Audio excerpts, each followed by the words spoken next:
Go to TAPgiles.com to learn dreams, engage my services, and support the channel. So that's one way of doing it. Another way is we'll do this with a different variable. We'll just call this color 2. And this time we'll be changing a different aspect of this. So we're going to use the hue cycle. So instead of using tint, use hue cycle, and that will cycle through all the different colors anyway. Because it's changing the actual, from the sculpt color, it will shift it around. So like this blue will be shifted around. It's going around that way. So it's going through purple and then red and then orange and so on, as if it was going around in a circle around this circle. Cool. I think for now, instead of wiring this hue cycle through them daisy chaining like I did before, I'll just tweak them all and use a keyframe to change the hue cycle to maximum, which is 360 degrees, and I'll have to do that separately. Oh, it's over there. Do that separately on here as well. But it doesn't matter so much because we'll only use one keyframe for this to get all those colors. So now if we grab a value slider, we can wire it into the keyframe. If it was just sending a full signal, then it will be setting these to 360, which kind of goes like all the way around the circle and back to where it started. But then if we go between those to any percentage, it will be going a percentage of 360. So then we can store like this percentage basically, and then the player can use that. So if we just wire that into there, so we'll call this hue shift.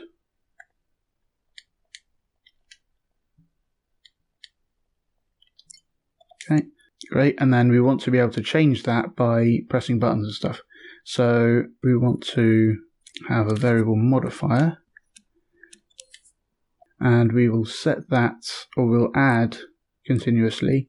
So to the hue shift thing. So if we play time and we have this be a tiny value, it will be adding 0.1 every frame, and there's 30 frames a second for logic processing. So if we have that be a really tiny amount and then have it work while we're pushing a button, so like if we say while we're pushing up, then set that to 1. So if we play time now and push up, then it's adding 1 every frame and it's going up really fast. If we like multiply this using L1 and X, you can get these wire blend modes, and use the modulate blend mode. So it's coming in as 1 and then it's multiplying by this setting. So we can set that to something really small like 0.01. And now when I push up, it's only adding 0.01 to it every frame, so it's going up slower. And we only want this to go from 0, let's just use L1 square, from 0 to 1. Okay, so it'll go up to 1 and then just stop, because that's the maximum the variable can take. And then we want to be able to go down as well. So you can actually do this with a single variable modifier instead of 2 different ones if we use a combiner. So the default mode of a combiner is signal, and that has a plus and a minus, a positive and negative. So if we send a 1 into the positive and then send the signal from pushing down into the negative, it will be like adding whether we're pushing up and then subtracting whether we're pushing down. So if we're only pushing down, then it will be sending a -1 signal out of here, and then it will multiply that by that tiny amount. So now if we watch and we push up, and then we can push down. So now we're going through now we're going through a percentage just by holding up or down. And that will change the color. So now we go up and we go down, stuff like that. So that's kind of all you would need if you don't want it looping. If you want it looping, then we could copy this and adjust it. So the maximum would be 1, but we'd add a smaller amount each time. So here we had it sending a -1. If we make that send, no, it's flipped around the wrong way. Okay. Have that send -0.01, and it pulses, and then we can do a similar thing over here.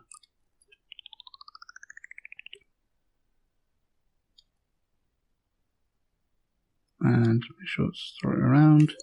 And now it will be adding a very small amount, and then be setting the hue, and you want that going in there, and then that going into there, that going into there, and now we've got it looping around from 0 to 1, hopefully. Oh, it's 1 by 1, isn't it? So instead of it pulsing, we want it to just send through that value. So we won't have an edge mode, but it'll still be mapped to that different thing. There we go. So do we need those?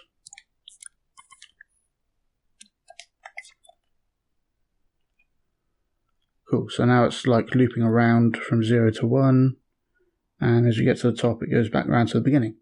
And that's all being stored in a variable, so that will be remembered next time we come back to the scene. Yeah, I'll just add like a doorway so that we can go between scenes, and I'll put it in here.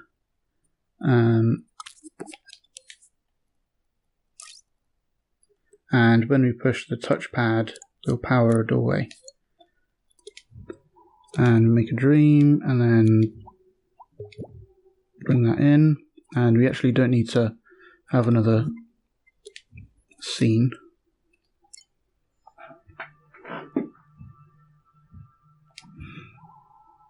So now when we play the dream, we change the hairdo and change the hue of the skin.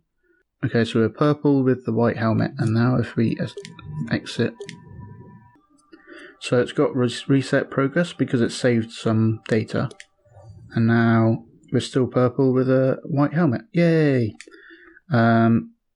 So yeah, that's about it. So you can have like all that stuff be in a menu or however you want to do it.